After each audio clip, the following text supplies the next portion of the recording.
This is your Places Call. You are listening to Theatrical Thoughts. I'm Emily Wyra. And I'm Jessica Fight.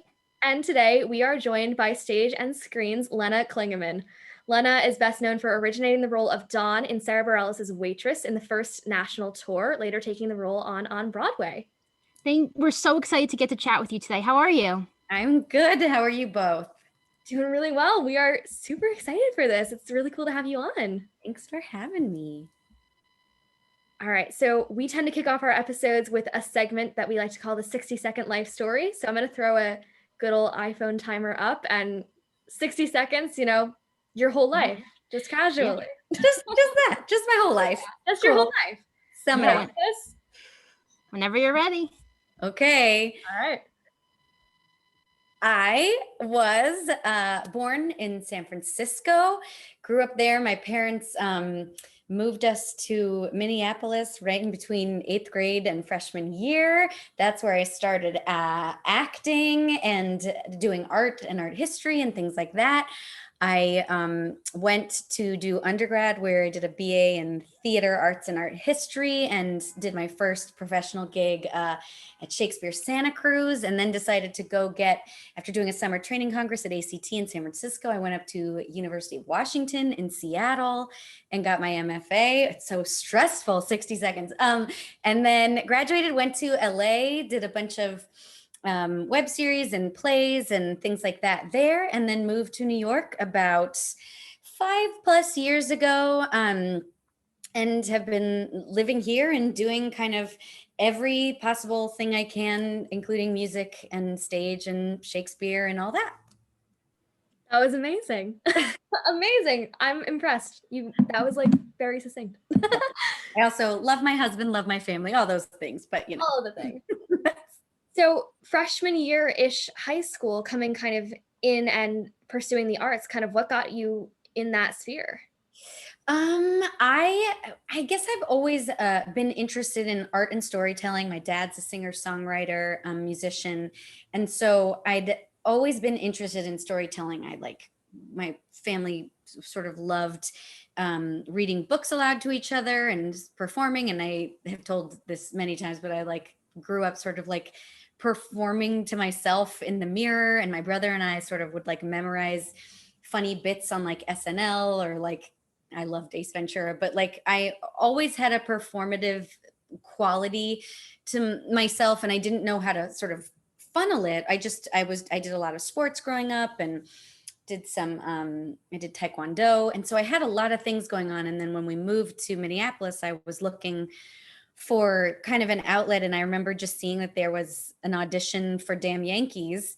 And I had zero awareness of even how to audition. I mean, now it seems so funny, and so many kids started so much younger, but I just, being a kind of performative person, was sure, I'll do it. And they said, you need a monologue. And I got a monologue book, I think probably from the school library. And I just held it up and read it. And that was my audition. And I would never tell anybody I work with to do that. But it was super fun. And it was a funny monologue. And I just got really into it. And it was the same thing as, reading these books aloud with my brother and my mom and my dad. And and I got one of the sisters, and then ever since kind of just kept doing. So it was a musical, but I didn't just particularly want to do musicals. I did a lot of really cool, weird shows in high school.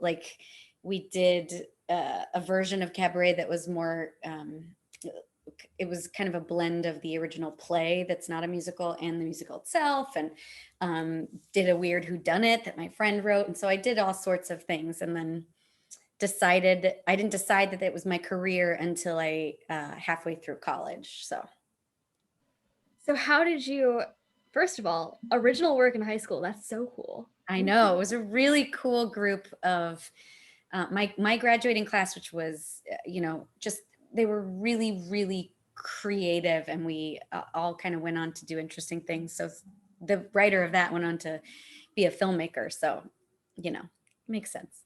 Just casual, That's so cool though. Yeah. So halfway through college-ish, you're saying that was what asserted it for you. So what was that moment like where you were all right, this is what I'm doing.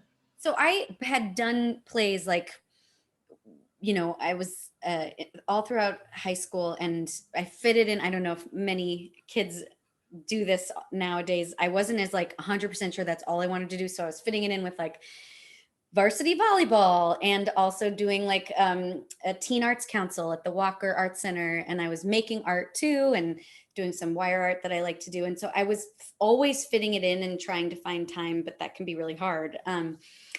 And then didn't have like a theater class though. And then went to college, where I specifically chose a place that I could do theater while also kind of doing the other studies that I was really into, which at the time were also art history and art making and anthropology, and a lot of these with lenses of like feminist art theory and feminism in regards to like anthropological studies. And so in college, I started to merge those with theater, with like studying performance history, and I studied things like happenings and Yoko Ono and like Dada, and I was blending sort of like my theoretical critical mind with theater making, and wasn't sure how it would all kind of come to be.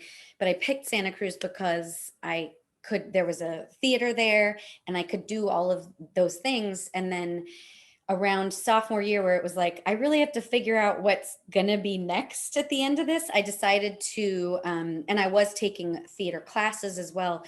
I decided that I would do a summer training congress, or it's a summer training program, but it's at American Conservatory Theater in San Francisco, which is an amazing theater, just like tons of history there, like one of the first places to do Angels in America and all of that. And originally that's where I'm from. And I committed to this 9-week intensive, where basically it was like you were going to an MFA program, but for just 9 weeks, where you weren't studying all these other things. It was just that. And I wasn't sure that would like hold my attention, since I did love like writing and analysis and things like that. And Melissa Smith, who ran the program at the time for sure.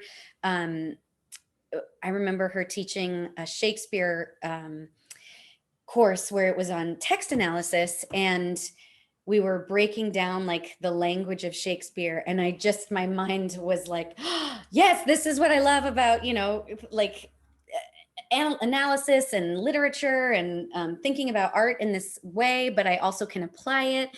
And so that kind of like grew a big love for the classics and for Shakespeare, but also that whole 9 weeks of like, we had dance, we had amazing voice training, clowning, not to mention, acting class. And I just was like, this can hold me. I know I'll be able to grow in this career and keep being challenged and keep being curious, especially because my career is pretty varied, and that's exactly by design. I wanted that, and I'm glad that's how it's turned out. It's weird sometimes, but it's like hard to explain. But that was that training that like told me, yep, I will now be continuing to study this and go for my MFA, because I didn't do a BFA. I wasn't sure at that young of an age that's what I wanted to do. I mean, it's so cool that there are like students who know so soon. I just wasn't one of them, Yeah,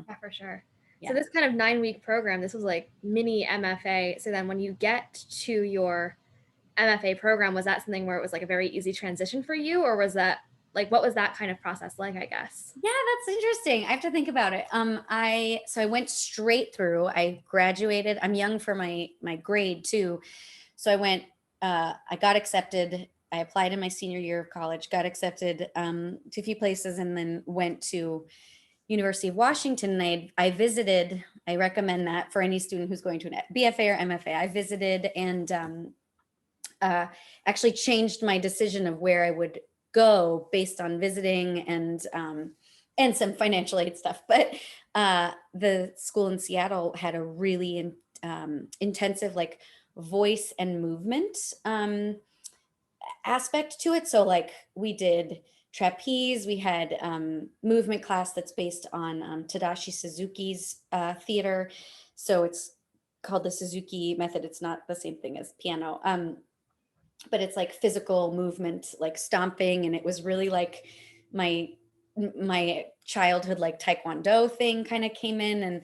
And it's basically a way to sort of stay completely physically present and use your whole body in performing. And so, yeah, when I got to do my master's, I was just like so excited that it was 24/7, and literally it felt like 24/7. It was really intense.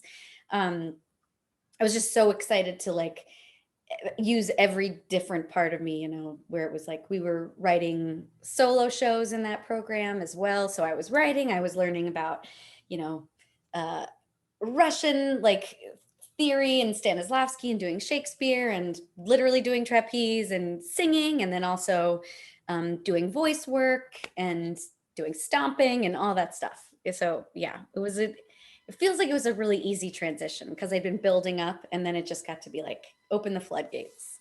Yeah, that's amazing. Yeah. So what would you say is your favorite project you were a part of before Waitress, either at school or before that?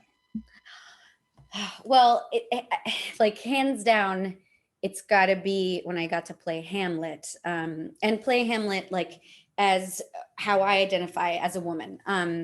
So, and that's important to me on many levels, but largely that I didn't have to try to put on any performance of gender to play the role. I just really felt like I played Hamlet. I was handed the script and played the character as a human who would feel these things. And one of the things that the director and I talked about beforehand was like, can't women feel the things that Hamlet feels, like incredible sort of like heartbreak and anger at their mom, or loss for their father, or all these different things, and betrayal and revenge. And how often do you see that for a leading woman? It's not written very often, and we're getting there. But Hamlet is known as one of the most complex characters, and so to get to do it and just bring all of me was,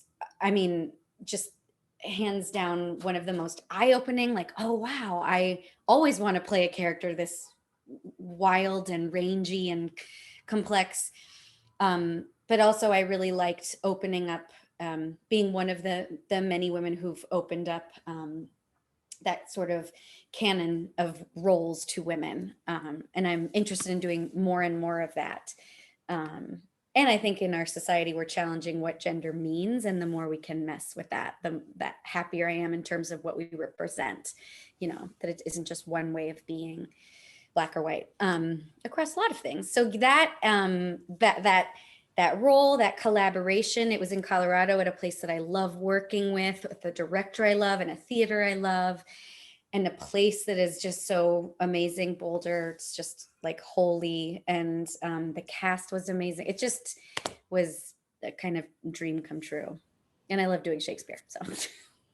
That is just the cast. That's brilliant casting, but also, yeah, you bring up such a good point. It's so cool to kind of see, you don't see female characters written that way so often, and it's heartbreaking. So that's really cool that you get to see that so early on in your career and start kind of breaking that barrier.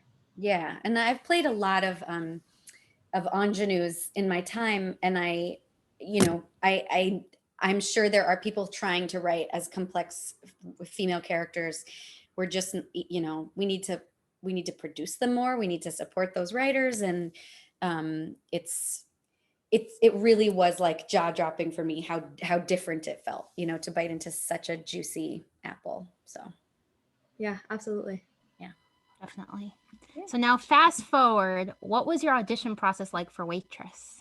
Yes, you may have heard, it's kind of an odd story. It really began when I was living in LA, and this was before the ART production, and I was a reader for Telsey in living in LA, and I am a huge fan of Adrienne Shelly's work, both as an actress and writer creator, and so had known the movie Waitress, and they called, Telsey's based in New York, but in LA, they needed a reader to audition people for, the Jesse Mueller, like ART original production. And I was like, oh my God, Waitress, they're making a musical of Adrienne Shelly's like film. That's so cool. And I just remember like going in, and Diane was there, and I just was like, this is so wild. And, reading, I was literally like reading all the other parts, but whoever was coming in. And I went home, and I said to my husband, who's a musician, I was like, could I sing any of this? Like, should I be trying to be seen for this? And I was so scared. I'd done so much Shakespeare in the time and hadn't done a lot of musicals, like out of school. I just mostly went into web series and web series and Shakespeare. And so we like sang it, and it was funny. Like the Dawn song was like the one that fit the best, but then like they went back to New York and it happened. And then years passed, and, I kept my eye on Waitress just because it was interesting to me. Years passed, I moved to New York, and Telsey hires me for a show at Diane Paulus's theater, ART, right out of the gate of moving to New York. So I do Fingersmith, and Diane is in our rehearsal a little bit. She's not the director of it, but like she gets to see my work. And then I come back from that show, and I was getting ready to go do Hamlet. And they say, like, can you come be the reader again they remember you. So they say, can you come be the reader for Waitress? Because you've done this before. And I was like, sure. So I go in the room, and it turns out it's like auditions for both the tour and Broadway. And so everyone's like in the room, Sarah, Nadia, Diane, and I'm the reader, and I'm like the reader of like all other parts, so Genos are coming in, and I'm being like Ogie and Dawn and Becky, and it's just hilarious, like this kind of fun juggling act, which I really like about when you're a reader. And like I could tell that they were like laughing and enjoying things that I was doing. And by the end of like, I don't know, it was like a 3-day long audition, or 5 days or something. The last day, like I leave, and Diane follows me and is like, do you sing it all? And I said, yeah, I've done some musicals, but I have this album, because my album had been out. And she said, send that to our casting director, and like we'll listen and get back to you. And I'm just like, oh God, okay, what? Like I've just seen amazing people come in, like, can I do this too?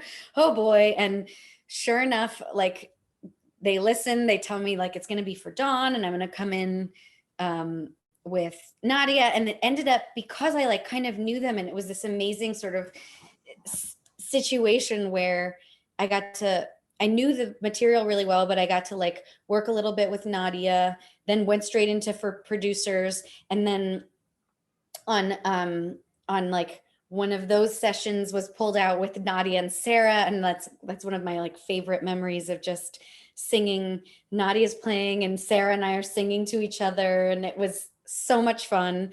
And just like trying different things and then going back in, and it was all very like, oh boy, scary, but every step of the way I was just like, this is just wonderful to be here. Like, it's just really a privilege, like, to be asked, an honor to be asked. I know whose shoes I'm, stepping into. And then I think I like left thinking it was all done. And then they like called me. I was like on vacation or something. And I can't remember where it was, like the Midwest or something, seeing my parents. And they're like, can you come back? Can you do another like call back? I was like, okay. So I went back. So it was very, very crazy. And I mean, these especially like, like originate in the national tour. I knew that they would do a lot of auditions and callbacks. And so I went back for that and found out, and just was like, Pat Goodwin, the casting director, who's amazing, kind of, because we're friends, like he left me a voicemail he tried to make sound kind of sad. And so I heard the voicemail. I was on the train and I saw that he called, and I heard it, and he was like, hey, just call me back, and then when I called him, he's like, you got it. I specifically tried to throw you off. but it was a great day. So long and kind of wild and crazy, but for someone who like loved Adrienne Shelley, it was, I don't know, just a huge moment where my life changed. So That's amazing. yeah, Like one of my favorite parts is hearing about how everyone books their roles because everyone's so different. So that's just so cool. it really is. And sometimes like you don't ever audition, like it's just crazy. And I'm just very fortunate that they like gave me a shot. And then I also just felt such a sort of kinship with how Adrienne Shelley like created things and like her humor, and I just remember wanting to like channel her, and so that was special to me, that like I did that and it was responded to. So Yeah, yeah. for sure. Yeah. So fast forwarding, you've got this crazy audition, your life shifts radically, you're on tour. Yep. What's this experience like? What's your favorite part? What's the hard part? What's this like for you? Well, so when I found out I got the tour, I'd already had for that summer. So I found out like, I don't remember, like April or May. So I had Hamlet that was all summer, like June through August. And then I was supposed to get married in the first week of September. And then when they called, like rehearsal started the day and a half after my wedding. And so I was like, can I come like a day late? And they're like, no, you have to come. So they let me come like a little bit late to the first day because I was flying there. So I showed up to the first day with my 2 suitcases, which I think my like wedding dress was in, and started. And so it was just like, I had a whole summer playing Hamlet, which was really crazy. And then got married. And then like, we didn't do our honeymoon until a year in, which was in the middle of tour. So, so it was wild. And we had an amazing 4 weeks of rehearsal in New York City. And I had so much fun. Diane, like, kind of let me bring a little bit of my, like, Adrienne flavor to the role, while, like, doing what was, staged and what was on Broadway and things like that. But the tour, you get a little bit of wiggling room at the beginning. And I don't know, I just like felt it. I put those red glasses on and I was like, I am done now. And then, and it's crazy. Like she was like my partner, for, over a year, on tour. And I've never done anything for that long. And it's rigorous. Like that song is like a real sort of like song where you have to like have control and wrest control, like breath wise, and also while you're being flung around the stage and lifted and jumping. And then the rest of the show there's jumping, and I really love being a physical actor, so it really like kept me excited. And yeah, I just enjoyed like touring. I'm used to working in other places, but I'd never like toured the same thing. And that gets hard, especially when it's like 1 week travel, 1 week, because then you don't have a day off. Your day off is travel. But whenever we'd sit down for like 2 weeks to a month, I was just like, yeah, this is great. So yeah, that was awesome. And then, I wasn't sure I wanted to keep touring for a lot longer than a year, and I wanted to go on my honeymoon and all that. And then around that time, I found out that they asked me if I would go to Broadway, and that was, make my Broadway debut in this part that I love so much. And it was just like, I have a picture my husband took it. I was just like over the moon, super excited. And I just basically left tour to go join the Broadway company, which is a totally different thing because it's a shorter, compact thing. The show's moving and you're rehearsing in the day while they're, or at night while they're doing the show. And it's this amazing it was a whole new kind of set of muscles and tools to use. And some things are a little bit different because the spaces that we would play out in the country would be really differently sometimes sized than the Brooks, which is a really wonderfully compact space. So just like little things would have to shift, and little like little moments were shifted for touring that were different on Broadway. And so I had to like relearn a couple or newly learn a couple lines and things like that. Yeah. So, and then off to the races to do Broadway. So it was exciting. So wild. So I guess like how are you keeping tour Dawn and Broadway Dawn kind of straight in your head during that interim period?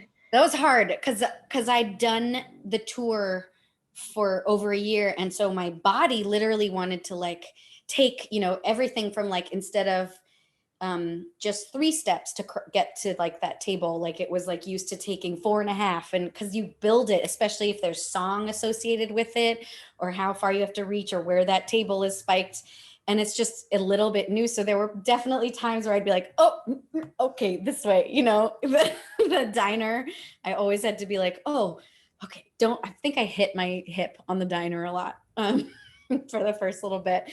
And one of the things that never happened on tour, but once we got to the Brooks, that spin in the middle of When He Sees Me, where, you know, they picked Dawn up, I kept kicking the table that's in the middle. And every thing would fly, and I was like, oh God.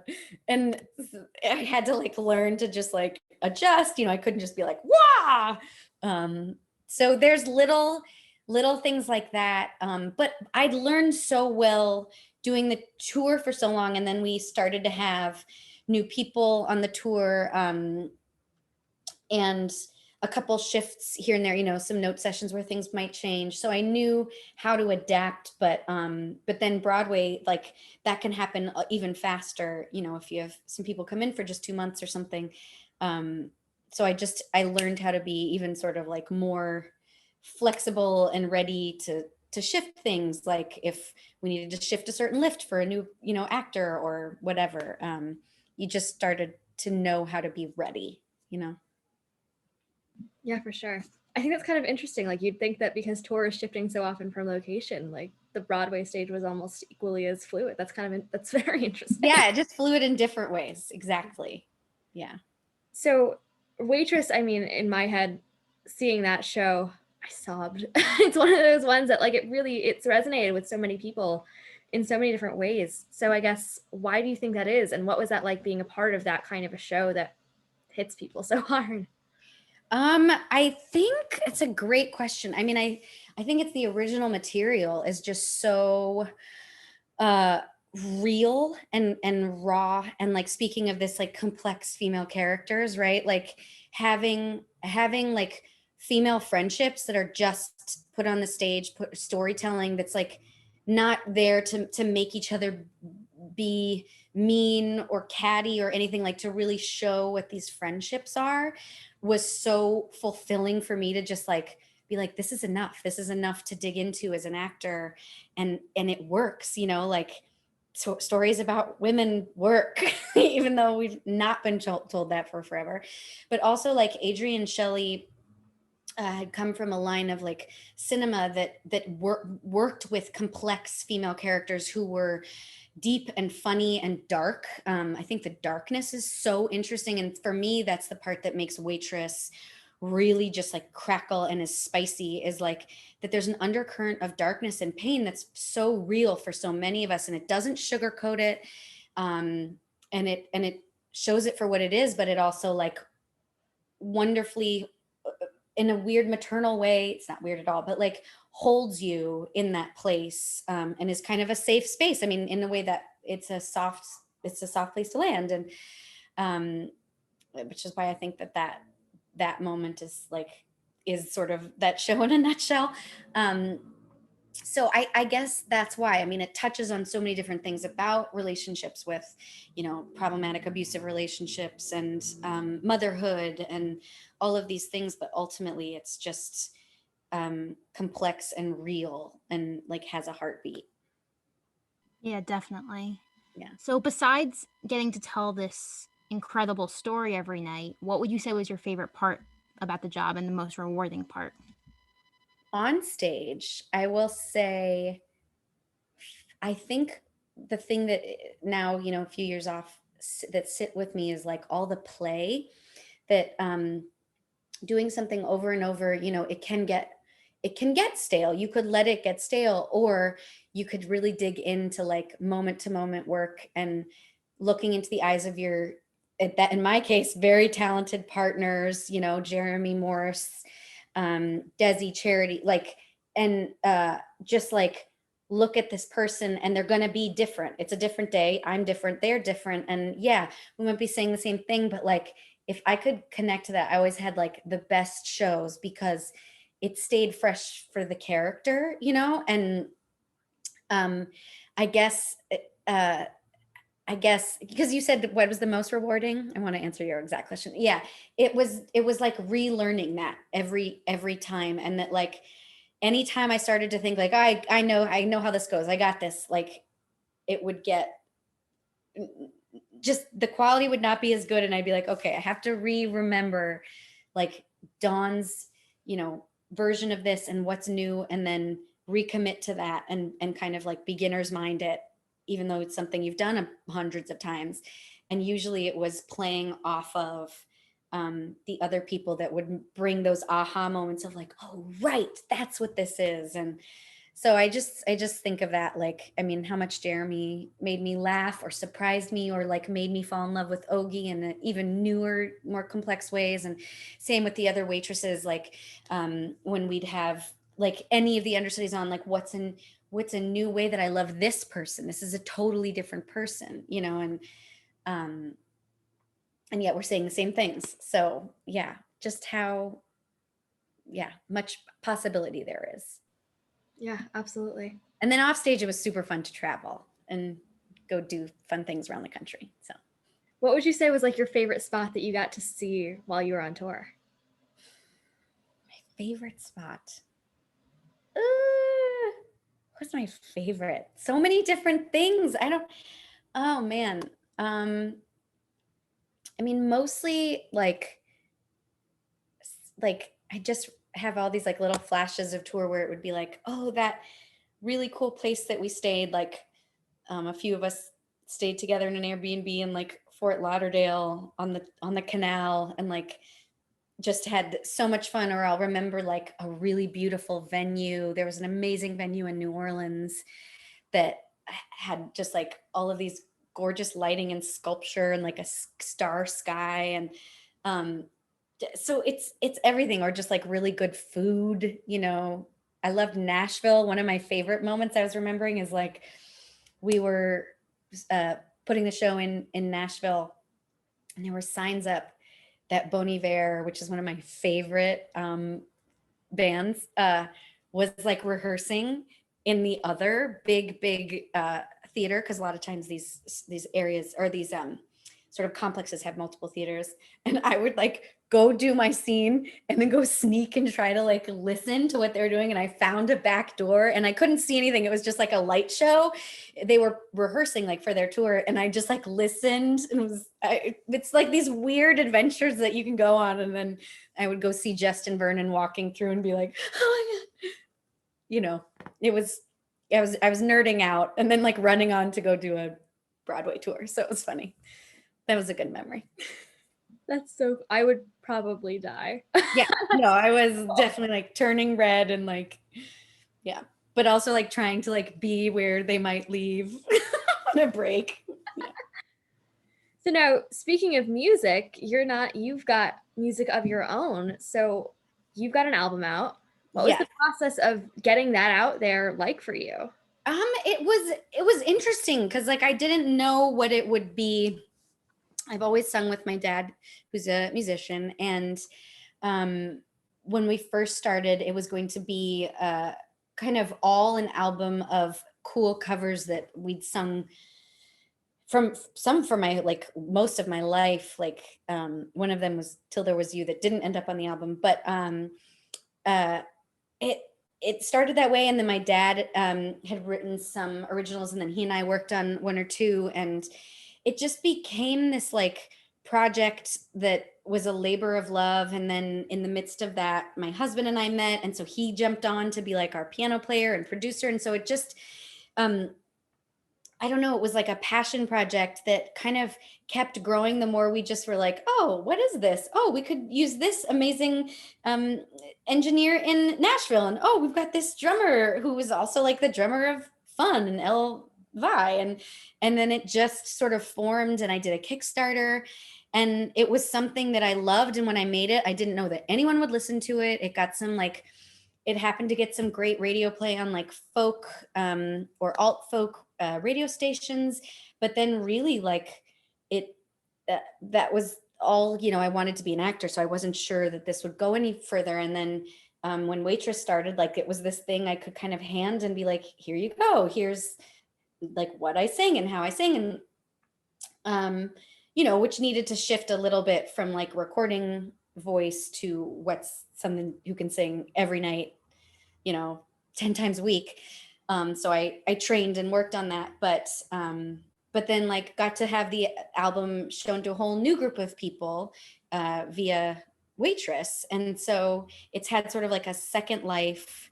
And now I'm in the process of like amassing all my songs that are very personal, and some were written a little before the tour, some were written on tour, kind of about tour life and how hard. It's wonderful, but it can be really hard.